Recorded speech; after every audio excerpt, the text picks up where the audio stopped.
नमस्कार, मैं हूं आपके साथ हिमानी नैथानी। मुसलमानों को बीफ न खाने की सलाह देने के अपने बयान पर हरियाणा के मुख्यमंत्री मनोहर लाल खट्टर ने सफाई दी है। खट्टर ने साफ कहा कि उनके बयान को तोड़ मरोड़ कर पेश किया गया। उनका कहना है कि उनके बयान का भाव गलत तरीके से लिया गया। मुख्यमंत्री खट्टर ने ये कहा कि देश सभी लोगों का है और सभी को मिलकर चलना चाहिए।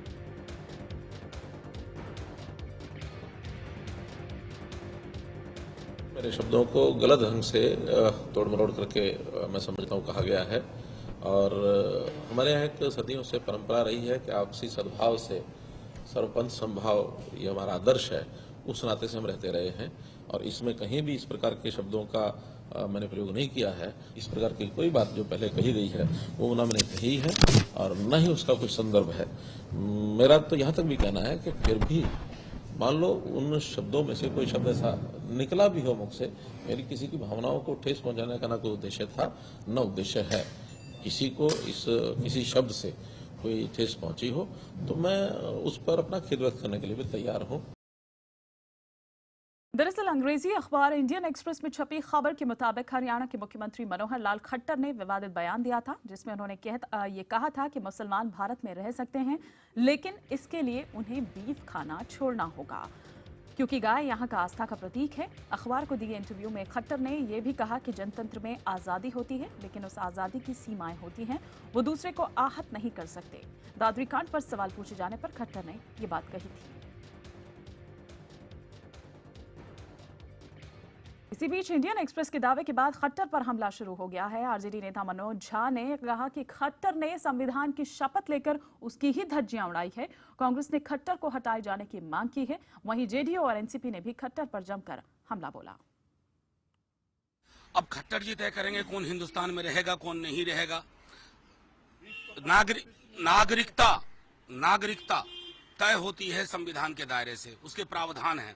मनोहर लाल, दिक्कत मुझे इस बात की, जिस तरह के लोगों को प्रमोट कर रहे हैं मोदी जी, संविधान पे शपथ लेते हैं और उसी की धज्जियां उड़ाते हैं। जिन प्रदेशों के अंदर दूसरे लोग बीफ खाते हैं वहां पाबंदी की बात खट्टर साहब या भारतीय जनता पार्टी क्यों नहीं करती, या ये लोग जो बीफ के बहुत बड़े गौरक्षक बने हुए हैं, ये लोग वहां जाकर के एजिटेशन क्यों नहीं करते हैं। श्री मनोहर लाल खट्टर का बयान भारतीय संविधान के विरुद्ध है, विविधता के खिलाफ है, बहुलतावादी परंपराओं के खिलाफ है। श्री खट्टर को अपने वक्तव्य के लिए राष्ट्र से माफी मांगनी चाहिए। हिंदुस्तान खट्टर साहब की जागीर नहीं, वो ये तय नहीं कर सकते कि कौन इस देश में रहेगा या नहीं रहेगा। जितना हिंदुस्तान खट्टर साहब का है उतना ही इस देश के मुसलमानों का है।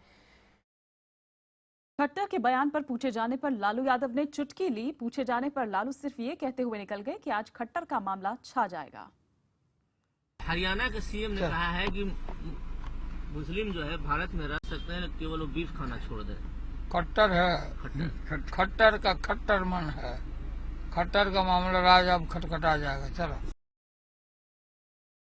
वहीं पूर्व एसपी नेता कमाल फारूकी ने यह कहा कि खट्टर को यह समझ लेना चाहिए कि वो मुख्यमंत्री हैं, आरएसएस नेता नहीं, और उनकी ये धमकी बर्दाश्त नहीं की जाएगी।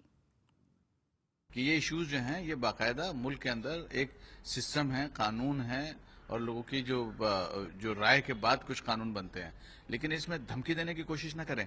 अगर का लफ्ज जो है ना सीरियस कि कैन लिव, मतलब कैन लिव का क्या मतलब है, मतलब कि ये उनकी प्रॉपर्टी है कि वो उनकी मर्जी से रहेंगे, बाकी नहीं रहेंगे। I seriously object to it. इधर सियासी दलों के साथ साथ मुस्लिम धर्मगुरुओं ने भी मुख्यमंत्री खट्टर पर जमकर निशाना साधा है। की राय की इसमें कोई अहमियत नहीं है। एक मामूली आदमी की राय और खट्टर साहब की राय बराबर है। संविधान में कोई मुख्यमंत्री या प्रधानमंत्री को इस बारे में राय देने का संविधान के जो है विपरीत कोई अधिकार नहीं है, तो मैं तो उनकी राय को अहमियत नहीं देता।